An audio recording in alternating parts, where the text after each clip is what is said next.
كنترول صح ولا انا اكيد؟ ايه يا كابتن؟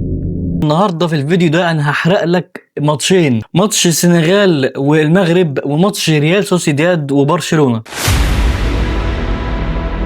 وقبل اي حاجه طبعا انتوا عايزين تعرفوا انا بجيب الحاجات دي منين وبتنبأ بالحاجات دي منين. من عند اسيادنا يا عم. حاضر معايا حد مندوب من اسيادنا عشان خاطر بس المصداقيه، يعني قدام الكاميرا هيقول لي نتيجه في الاخر، هو يطلع في الاخر ويقول لي نتيجه، بس هو حابب ايه يسلم عليكم. يعني حاجه مهمه بس في الاول قبل ما ابدا، انا بالنسبه لي النتيجه دي شكليات، هي مكمله للي انا بقوله، بس انا اهم حاجه بالنسبه لي هي مجريات الماتش نفسه. بقول لك ايه اللي هيحصل في الماتش الشوط الاول والثاني، والماتش هيمشي ازاي ويتصالح مين، واقول لك مين اللي هيكسب ومين اللي هيخسر، ودي اهم حاجه بالنسبه لي. بعد كده اقول لك النتيجه في الاخر، اخر الفيديو تبقى زي مكمله تركيز على ايه اللي هيحصل في الماتش، وده اللي انا بحسه وفعلا بيطلع بنسبه كبيره صح. المغرب والسنغال انا بقول لك اهو، الشوط الاولاني هيكون هجوم من المغرب كتير جدا اكتر من السنغال. المغرب اللي ماسكه كوره، المغرب اللي بتهاجم، السنغال بتروح برضه في هجمات مرتده، ولكن التفوق هيكون للمغرب. ولكن هيطلع الشوط الاول مش هيبقى فيه اهداف من اي جهه، والشوط الثاني هيخشوا السنغال، هيخشوا باقوى شويه.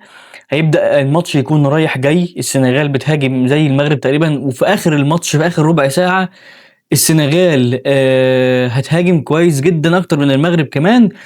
بس في اخر دقايق المباراه، يعني من اخر مثلا ربع ساعه لاخر 5 دقايق كده، المغرب هتخطف جون وهيكونوا هم لصالحهم البطوله، وهيكسبوا افريقيا السنه دي. ده توقع يعني لمجريات المباراه. وطبعا الاستاذ اللي جاي من عند اسيادنا دلوقتي هيقول لنا النتيجه هتبقى كام. هنوصف في الحلقه دي انا التوقعات اللي انا جايبها للنتيجه اللي هي 1-0 المغرب، مش جايبها من عند اسيادنا، انا دي توقعي، بس هم قالوا لي مجريات المباراه وقالوا لي انت توقع انت نتيجه لوحدك واحنا لوحدنا.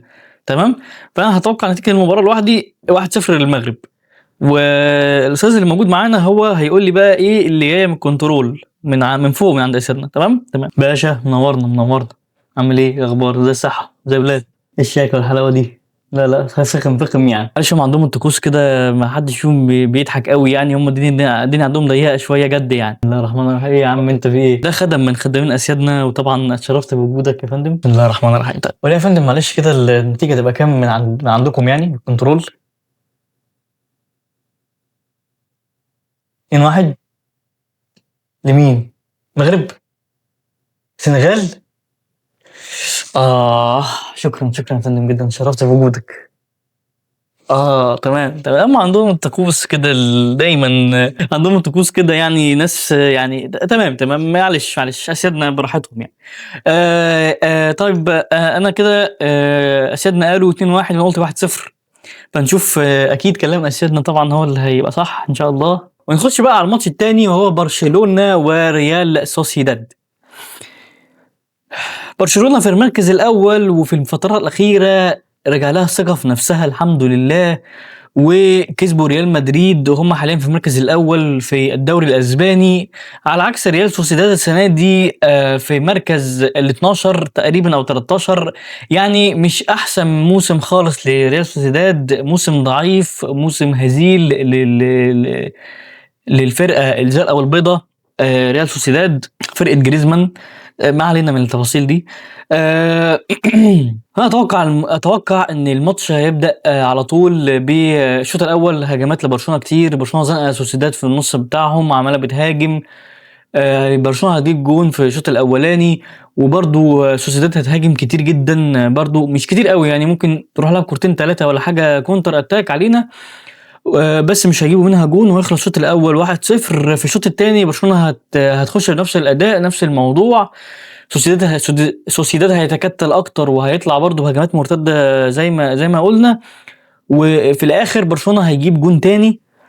حابب بقى اقول مين اللي هيجيب الاجوان، اجرب كده اقول مين اللي هيجيب الاجوان. واحد لامين يامال وواحد رافينيا. هتقول لي ايه ده هم 2-0؟ اقول لك انا اتوقع ان في الشوط الثاني برشلونه هتجيب الثاني، هتخلص المباراه 2-0 لصالح برشلونه، وهيكون من نجوم اللقاء رافينيا وخوان جارسيا اللي هيتألقوا في الماتش جامد جدا. هيعمل ماتش عظيم. وده توقعي للماتشين، المغرب والسنغال وبرشلونة وسوسيداد.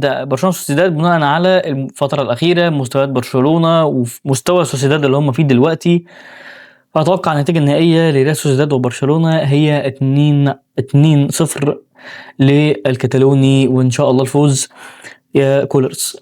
ودلوقتي أسيادنا طبعًا حابين يخشوا في الماتش طبعًا التاني ويقولوا لنا أنا نتيجتي 2-0، ولكن هم ليهم رأي آخر. هنشوف دلوقتي، بس هم أكيد ليهم وجهة نظر وأكيد مش هيتوافقوا معايا يعني، أكيد هم عندهم حاجة أحسن، فهنشوف بقى إيه اللي هيحصل.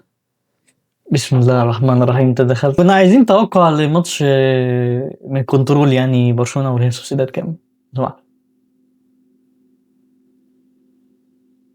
3-1 لبرشلونة. تمام يا فندم، شكرا جدا لمعاليك. يعني برضو أنا آسف معلش. طبعًا كان وجود خاص ووجود سحري لأسيادنا، نشكرهم على هذه الحلقة، وأديك شُفت توقعاتي وتوقعاتهم، أمّا نشوف بقى كنترول صح والّا أنا أكيد. إيه يا كابتن؟ باي باي، أشوفكم على خير إن شاء الله في حلقة تانية. مع السلامة.